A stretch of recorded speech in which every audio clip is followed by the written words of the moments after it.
வாய்ப்பு கிடைச்சா விவேகானந்தர் ராமகிருஷ்ணரோட புத்தகத்தெல்லாம் ஒரு 4 பக்கமாச்சும் உங்க பிள்ளைங்களை படிக்க வைக்கணும்.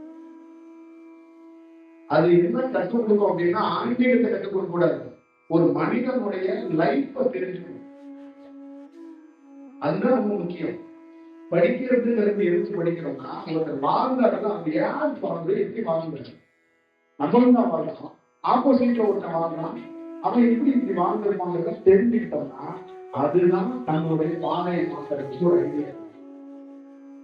அப்ப அந்த ராமகிருஷ்ணர் விவேகானந்தர் அடிக்கடி பார்க்கக்கூடாது. விவேகானந்தர் தேர்தல் என்னன்னு கேட்டீங்கன்னா, கடவுளை நீங்க பார்த்திருக்கியா, கடவுள் எப்படி இருக்கார், எங்க இருக்கார், கடவுளை காட்ட முடியுமா, இதுதான் கேள்வி.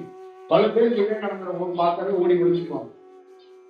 கடவுளை காட்ட முடியாதுப்பா, பார்க்க முடியாதுப்பா, நீங்க வேணா தியானம் பண்ணி பாரு அப்படின்னா, இப்ப கிராமத்திலே சொல்லுவாங்க, தியானம் பண்ணா எல்லாத்தையும் கிடைக்குமா சொல்லுங்க, நான் தியானம் நாளைக்கு காலையிலே பண்றேன்.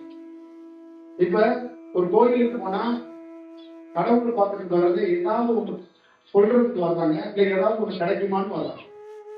இப்ப பாதி பேர் பிரதோஷத்துக்கு வரவங்க நன்றிக்கு எல்லாம் அவசியம் பண்ணா வரல, நீங்க நினைச்சிருக்கீங்க நன்றிக்கு அவசியம் பண்ணாங்க, அதுக்கு நன்றி காலையில சொல்லிட்டு போறதுக்காக வர்றாங்க, மெசேஜை பாஸ் பண்றதுக்காக வர்றாங்க. நீ என்ன பார்த்துக்க இந்த சரி. கடவுள் கோயிலுக்கு வந்தா எதுவுமே கிடைக்காது, வெறும் மௌனம் அமைப்பு மட்டும் தான் கிடைக்குன்னா யாருமே கோயிலுக்கு வர புரியுதுங்களா? அந்த பக்கமே போக மாட்டாங்க.